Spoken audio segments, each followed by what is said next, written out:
France were playing Denmark in the third game today in the World Cup in Qatar. Now they met in the last World Cup in the group stages, and they played out a 0-0 draw, and that was the only draw in the last World Cup. And you know, over the last few major tournaments I've watched, goals per game has gone up, but we've seen more goalless draws in this tournament than we have for a very long time. And the first half of this match, you're thinking this could be one of those games where there's flashes and moments of brilliance by both sides. And Mbappe, I think, was the best player on the night, and his 2 goals backed that up. But the intensity was lacking in the first half. The second half is a completely different story. That's where all the goal scoring happens. But the first half lacked a lot of intensity. There were a few chances for both sides, so it wasn't completely bereft of entertainment. But it wasn't really the best game I had seen up to that point. And it was very similar to the 0-0 draw we had 4 years ago in the World Cup in Russia, which these two teams played out. The second half is completely different. The pace and intensity of the game does pick up.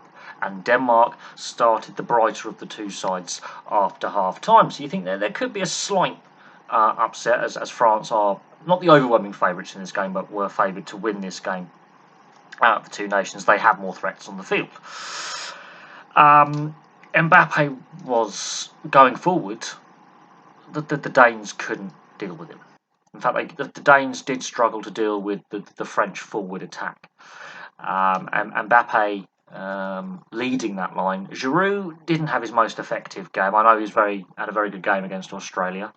Giroud a little bit quiet, but Mbappe, that pace, like the back three plus the 2 wing backs couldn't deal with him, especially down the left, creating nightmares all night. And Mbappe's first goal in 61 minutes, he links up really well with Hernandez, the left wing back. The cutback ball back to Mbappe is an instinctive pass. That is combination and teamwork. And Mbappe's finish, yes, slight deflection, but had it not been deflected, does Schmeichel save that? It could go anywhere in the box, but that is a great bit of interplay down the left for Mbappe's first. The thing is, though, Denmark respond, and France don't take that next step when 1-0 up. They tune off. They lose a little bit of intensity. Denmark, from a corner, Andreas Christensen winning the second header. And it's a bullet of a header. It's a very, very good header. Past Lloris, who was just stranded in net. But sloppy errors by Rabiot, especially, both for giving away the corner and for failure to really pick up Andreas Christensen for that second phase, lead to the goal. And then the intensity of the game goes up. It's becoming more open. Denmark makes some positive changes.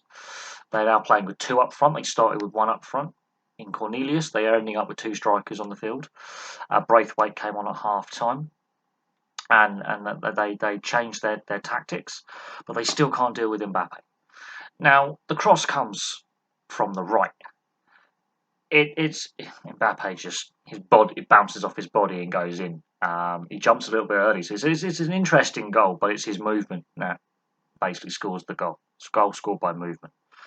That's on 86 minutes. Maybe because Denmark decided to really go and try and get the win in the second half, makes it possibly an even more open game. But Mbappe, I mean, the one thing that Mbappe reminds me of, well, actually 2 players he reminds me of. His pace reminds me of Henry. His dribbling reminds me of Maradona. The difference with Mbappe and those 2 players, who were legends in their playing days, is he doesn't track back enough. Does not make the effort, so he does leave the left-hand side, if he's playing on the left wing, exposed. And that's how Denmark get their goal. It's because he's not tracking back. That's the one thing in his game that is a weakness. He's great going forward. Going back the other way, not so good. He's got the pace where he could run a 90-metre run easily. That's the one area of his game that is weak, is his defensive aspects of the game. It is a 2-way game. Coaches will expect players to do some tracking back, especially if they're forward players, and he doesn't do enough of that.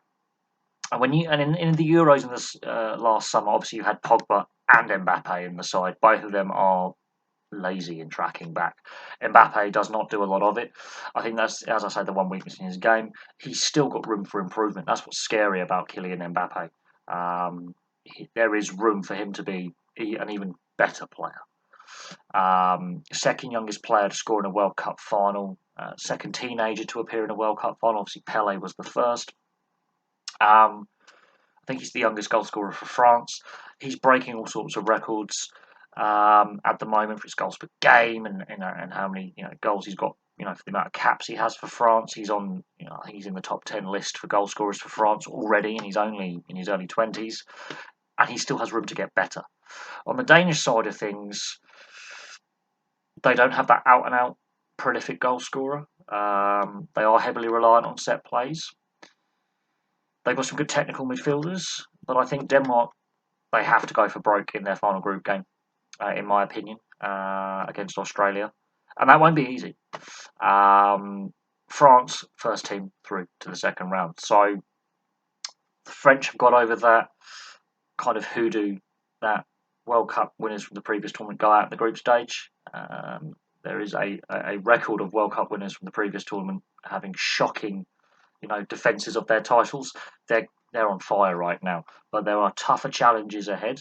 I would not be surprised if Didier Deschamps decides to rotate the squad for the final group game, and give some of the squad players a bit of a run out in case there are any injuries. And France have already had a lot of injuries going into this tournament and at the tournament, so I wouldn't be surprised if there is some rotation.